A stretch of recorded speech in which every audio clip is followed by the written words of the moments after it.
tell you to do might be open to it, and then you know what I mean? But it's a spiritual thing. But now, hey, man, we be around so-called people in the world we have dealings with, business dealings, or whatever. Man, I ain't trying to teach nobody nothing, man. I deal with them. Well, Elder Tahar told me, and as far as a woman go, I deal with different so-called women, and I don't teach them the truth. Yeah, I got to teach her the truth and make her an Israelite sister. No, you don't. If you smart, you just deal with them, man. Like Elder Tahar told me this years ago. He said, look, brother, you talking to these women. He said, man, you don't got to tell them nothing about the truth. You don't got to tell them yeah, baby, I'm a Hebrew Israelite. Yeah, you know the guys that be on the corner with the, like years ago, you be the woman. Yeah, you know the guys that be on the corner with the armbands and the turbans. That's how I'm one of them guys. Yeah. You don't got to do that, man. You meet him, you tell him, me personally, I'm like, hey, man, my name is so-and-so. Just make them think you a regular guy, man. Get the mic from the other rhyme like.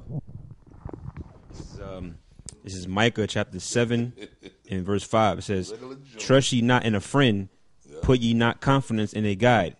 Keep the doors of thy mouth from her that lieth in thy bosom. See? So you ain't supposed to be telling your woman everything anyway, man. You ain't supposed to be telling, especially a woman. You don't tell them nothing. You don't tell them your business. They know what you need for them to know. That's it, man.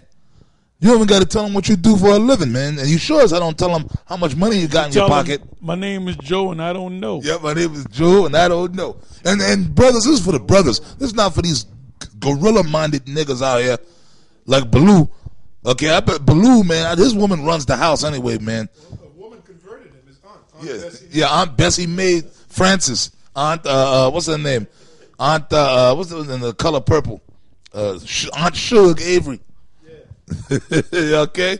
Bakes the pie and put it by the window. You guys, man. I see that guy, Baloo, and I think of that song in the back of my head. I'm going to make a video on that song. Early one Sunday morning. Breakfast was on the table. Sadie. Don't you know I love you? That's Aunt Sadie converted you, man. Yeah. Back to Satan. Yep, Sadie, Satan, same thing. It's the same thing, like Uncle Ruckus would say. Yeah, man. Hey, man, the scriptures, man. You guys, that's why what we read right here in 2 Timothy's, or what I read right here in 2 Timothy's, man, 4 and 2. Matter of fact, I'm going to read that again, man. And, well, no, I can't even say that, man. I was going to say, Baloo, this don't even really apply to you because you don't know the scriptures, man. You don't know nothing. You're not on no kind of level, man. Okay? But have renounced the hidden things of dishonesty, not walking in craftiness. Well, you are walking in craftiness because you know what you're doing is wicked as all hell, but you're just enjoying doing it, man. All right? You said it. Yep. Nor handling the word of the Most High deceitfully. This Nate's picture should be on top of the scripture, man. Yep. Check this. This is Proverbs 16:27-28. It says, "An ungodly man diggeth up evil,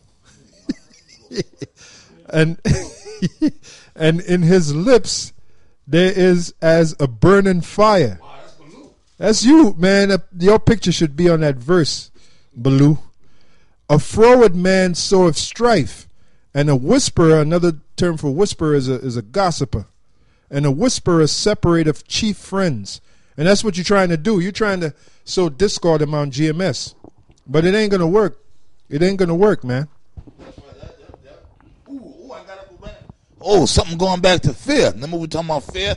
Because them guys talking about, you know that fucking asshole, breaking two electric Baloo, right? He talking about that fear tactics. And if you leave their camp, then they tell you you're going to be destroyed by the missiles and the chip. You are going to be destroyed by the missiles and the chip. Okay, if you ain't right, that's what's going to happen. Any other dude leave the camp, we are going to tell him that. If you leave the camp, we're going to say, well, more than likely, you ain't going to make it. You're going to be destroyed by the missiles, and you're going to get the chip. Unless the guy leaves in sincerity. Now, this asshole Isaiah, he said he wanted to leave so he could teach. He wanted to do his own thing. fine, right? Now, if you really wanted to leave and he left and just was out there teaching, we couldn't say that, well, look, he ain't no man of the Lord because he left us. Matter of fact, the dude, that's what's so wicked about Isaiah. You, matter of fact, told the brothers or Elder Tahal or whoever you talked to that you wanted to leave and do your own thing, and primarily because you had a problem with another brother in the camp, right? And it's funny. He left and he's getting on us. Come to find out, he had a problem with everybody, Yeah, man. he had a problem with everybody. You know? Yep.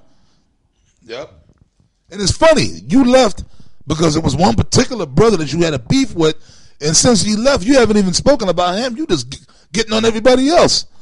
So really, it had nothing to do with that brother. That was just a catalyst for you to say you want. Well, I'm getting. And number one, you ain't supposed to have no problems with no brother. The scripture say you're supposed to go to a brother and work. The scripture says, "Let not the sun go down upon thy wrath." And what these guys don't understand is this: Baloo asked this guy a question. They were talking back and forth, and they said, "What guys that left GMS something bad happened to them?" There was a lot of guys. I'm not going to mention no names because y'all don't. Well, some of these guys y'all don't even know them. So if I mention a name, you don't know them anyway. This is going back years ago.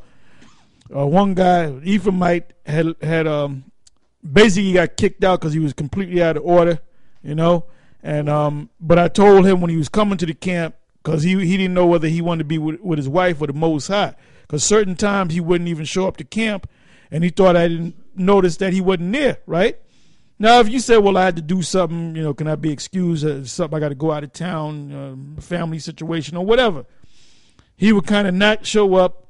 Then he would come the next week, and I would say, and I'll go right up to him because it'll be 50 of us at the time in the camp, and I'll go right to him. And I said, I noticed, like we did when we do the closing camp, what I normally do, I'm looking back and forth. I'm looking this way.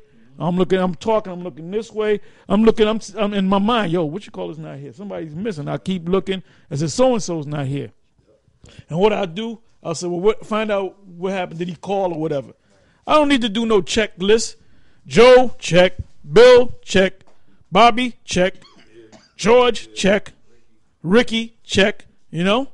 I don't got to do that, man. I do it in the spirit, right? So what happened was, there was one time he did it. I think he did it a couple times, but one time he did it, and he came back and he lined up like it was nothing, man. And then when everybody was leaving, I said, "Hey, brother, what's on? Let me talk to you, man." I said, "What happened to you last week?" And then he started laughing. You know, I had to do something with my wife. And I said, "I told you it's either between the Most High and your wife."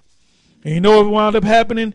He got kicked out the camp because he wanted to get in a fight with another brother, and he wanted to fight everybody in the camp. Yeah. And we basically said, look, you out the camp. And we always had, and I was hoping in the back of my mind, it was a week before the Passover, and we gave them the address to where the Passover was going to be, and I was hoping they would come to the Passover and say, yeah, forgive me, this, that, and the other. We would have forgave the brother. That's what I was hoping in my mind. He never came, man. And him and another guy, you know, the motorcycle man. Oh, yeah, that's fine. And basically what happened was, years later, we was down on Wall Street at Sicardi Park because we were going out there on a regular, and he came out of nowhere, and he didn't come to me. He came to another camp because he had 3 camps going, and we came to one brother and the other brother, and he said, I just want to apologize to you. I want to apologize to the whole camp for what I did. This, and you know, we found out the Mosai killed his wife, man. Mosai killed his wife.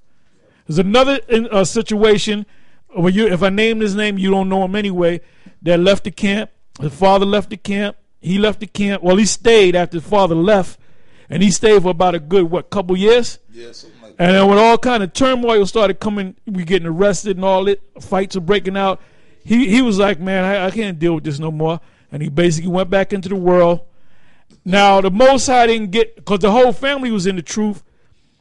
Basically, the whole family left the truth. His sister left the truth, and basically he got a wife and got married, looking to check his credit to get a house, and his sister did the same thing. And his sister got married and all that, was pregnant, was about to give birth, went to the hospital. They tried to deliver the baby. The baby died. So they gave the family the bad news, and they gave her the bad news. And then about 15 minutes later, something started happening to her, and she died. And it got back to us. And you know, when them guys got that news, you know what they were thinking about? They were thinking about us, man. They were thinking about the Most High. So, and there's I can give you a lot of situations, man. Two more Ephraimites. One guy left whose son got ran over by a damn Mack truck, man. That's right. 18-wheeler. Yep. In Harlem, man. Yep. That's right. The Most High will get you. Well, I ain't gonna say another Ephraimite, little midget guy. He left, right? You know, he left, and he ended up in jail, man. He so-called left the camp, or what? Yeah, he left the camp. You could say.